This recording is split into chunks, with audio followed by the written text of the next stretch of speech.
That looks beautiful. It does. Very Whew. nice.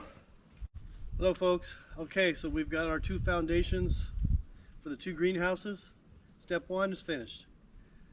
So A and B, we've got them to where they're in between the trees and the sun in the house. So one gets probably 7 to 8 hours of morning sun, and one catches the middle of that and gets about 7 to 8 hours of the evening. So as one's cooling down, one's heating up. So strategically, we think we did pretty good. We'll see. The phone call today from Grow Solutions that our greenhouses are ready for pickup, and that's only about 2.5 hours away from us. So in a couple of days, we're gonna make a trip down to Cookeville and pick up our 2 greenhouses. They're gonna be similar to the ones that we did in Texas. They're both 16 by 20s.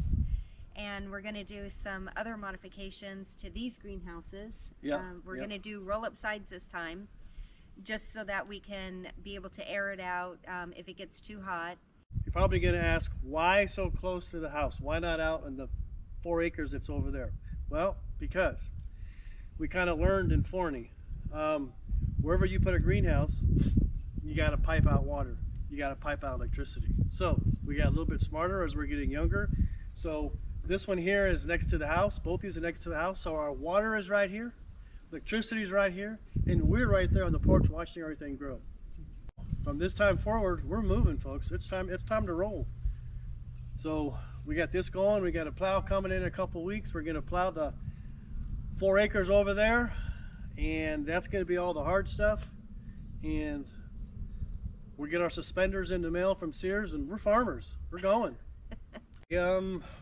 We pre-measured it. It's 2 feet beyond the greenhouse all the way around, so we got trim, so weeds and grass will not grow into the greenhouse. Okay, so we've got that measured out. We put stakes in all 4 corners. We kind of got this kind of parallel to the house, got it kind of straight, and then we got our rolls. We let it roll down. Then we got our 4-inch stakes staked in one side, put in the next line, staked it in, and pulled, staked it in, pulled, staked it in, pulled. We've got 6 rows in here, which completely covers the base of the greenhouse plus. And that should be here for a long time. So it's really good stuff. I think it's 8 millimeter ground cover. It's pretty thick. So it worked good in Texas, so I'm pretty sure it's gonna work really good out here. And I'll put a link below to where we got those off of Amazon and which ones we got, along with the heavy duty industrial strength stakes. Go with the 4-inch stakes. Don't go with the 3-inch, the 2.5 to 3-inch, because you'll hit roots and rocks and you'll bend the poop out of them. So go with the beef, get the big ones, and you'll be better off.